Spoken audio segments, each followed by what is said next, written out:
Bonjour, que la paix soit avec vous. Je vais maintenant aborder le thème de l'antéchrist.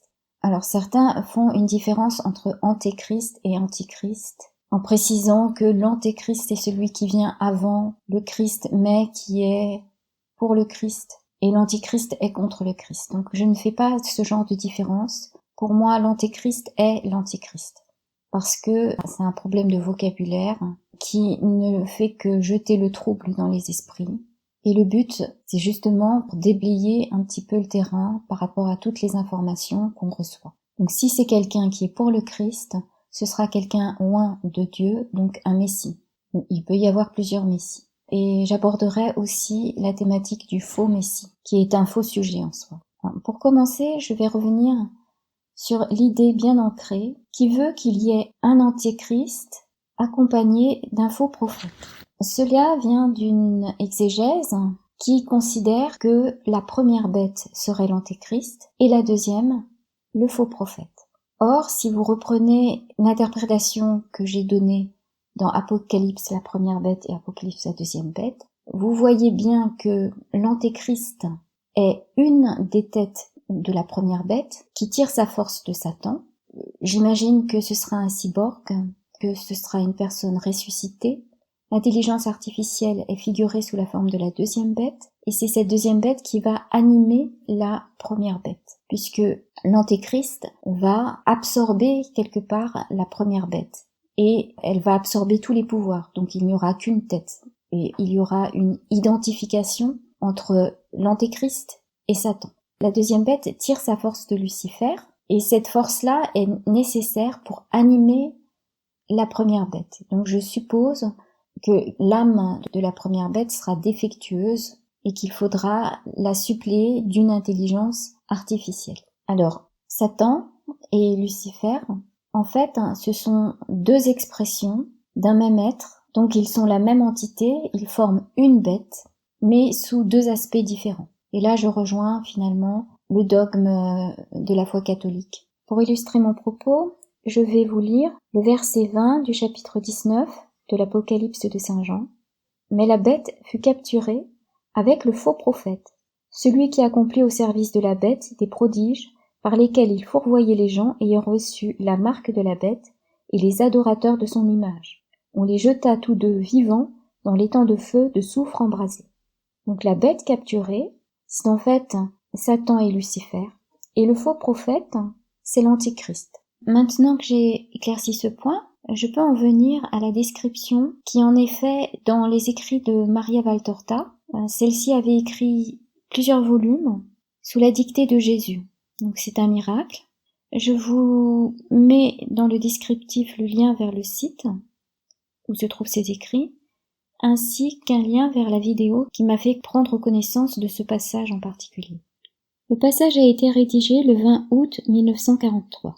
Ce sera une personne très haut placée, comme un astre, non un astre humain qui brille dans un ciel humain, mais un astre d'une sphère surnaturelle, lequel, cédant à la flatterie de l'ennemi, connaîtra l'orgueil après l'humilité, l'athéisme après la foi, la luxure après la chasteté, la faim de l'or après la pauvreté évangélique, la soif d'honneur après une vie cachée. Il est moins effrayant de voir tomber une étoile du firmament que de voir tomber dans les anneaux de Satan cette créature déjà élue, laquelle copiera le péché de son père d'élection. À cause de son orgueil, Lucifer devint le maudit et l'obscur. Pour l'orgueil d'une heure, l'antéchrist deviendra le maudit et l'obscur, après avoir été un astre de mon armée. Voilà, donc ça fait froid dans le dos, mais il faut être préparé. Voilà, faut être préparé. Je n'en dirai pas plus pour le moment parce que c'est limpide. Après avoir pris connaissance de ce passage, on voit bien que l'antéchrist n'a pas besoin d'un faux prophète. Il se suffit à lui-même, il est le faux prophète. Alors on peut se dire, avant qu'il devienne l'antéchrist, c'est-à-dire avant cette heure de gloire, il était le faux messie. Alors, cette thématique du faux messie est un faux problème. Pourquoi ? Parce qu'avant cette heure de gloire, il va prêcher pour le Christ, il va permettre des conversions. Il va faire en sorte que des personnes ne tombent pas dans le piège de la bête, donc il sera un allié. Ce qui est important, c'est de savoir qu'à un moment donné, cette personne et on ne sait pas encore laquelle, va en 1 heure faire volte-face et va complètement tourner son cœur vers Satan, et cela en sera fini pour lui. Il ne reviendra plus vers Dieu. Et ce sera facile de s'en rendre compte. Donc, à ce moment-là, il faudra, si on s'est attaché à cette personne, eh bien, se détacher. Il faut se préparer à cette éventualité, d'autant qu'on ne sait pas qui ce sera. Donc, il ne faut pas avoir de préjugés. Il faut prendre la vie au jour le jour. Donc, comme on dit, à chaque jour suffit sa peine. Ce qui doit advenir, adviendra. Il faut faire confiance et garder donc cette vérité dans son cœur.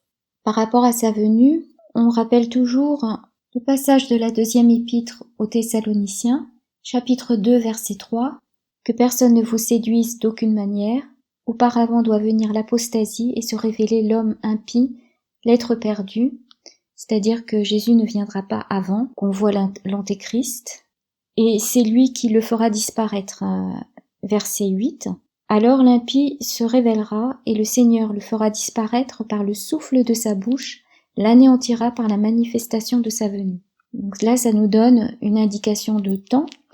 On avait aussi une autre indication dans la description de la première bête, on a l'indication de la durée de son règne, 42 mois, c'est-à-dire 3 ans et demi, et ce, après les 3 ans et demi de paix.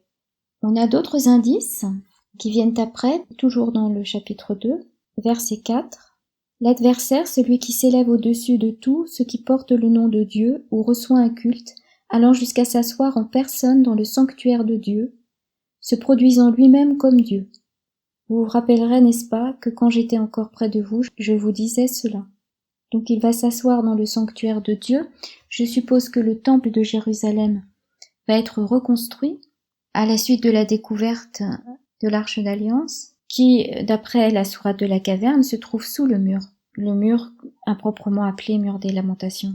Pour illustrer ce propos, je vous lis le verset 20 du chapitre 21 de l'Évangile selon saint Luc. « Mais lorsque vous verrez Jérusalem investie par des armées, alors comprenez que sa dévastation est toute proche. » Donc c'est à mettre en relation avec la description faite par saint Matthieu dans son évangile, chapitre 24, verset 15. « Lorsque donc vous verrez l'abomination de la désolation dont a parlé le prophète Daniel, installée dans le lieu saint, que le lecteur comprenne, alors que ceux qui seront en Judée s'enfuient dans les montagnes, etc. » Et plus loin, on lit, verset 21, « Car il y aura alors une grande tribulation, telle qu'il n'y en a pas eu depuis le commencement du monde jusqu'à ce jour, et qu'il n'y en aura jamais plus. » Ce qui est important, c'est d'être prêt et de voir la vérité.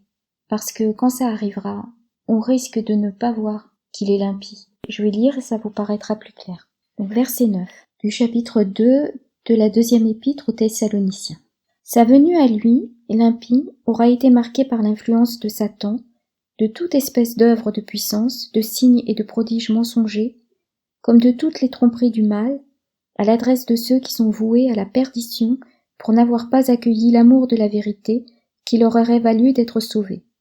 Voilà pourquoi Dieu leur envoie une influence qui les égare, qui les pousse à croire le mensonge, en sorte que soient condamnés tous ceux qui auront refusé de croire la vérité et pris parti pour le mal. » Alors déjà, ne pas prendre parti pour le mal prédispose à voir la vérité. Mais ensuite, il faut prier pour pouvoir voir la vérité. Parce que ça n'est pas dans notre capacité. Ce n'est pas un processus intellectuel. C'est voir la vérité par le cœur. Car Dieu est amour et vérité. Et l'un ne va pas sans l'autre, ça va de pair. Que la paix soit avec vous.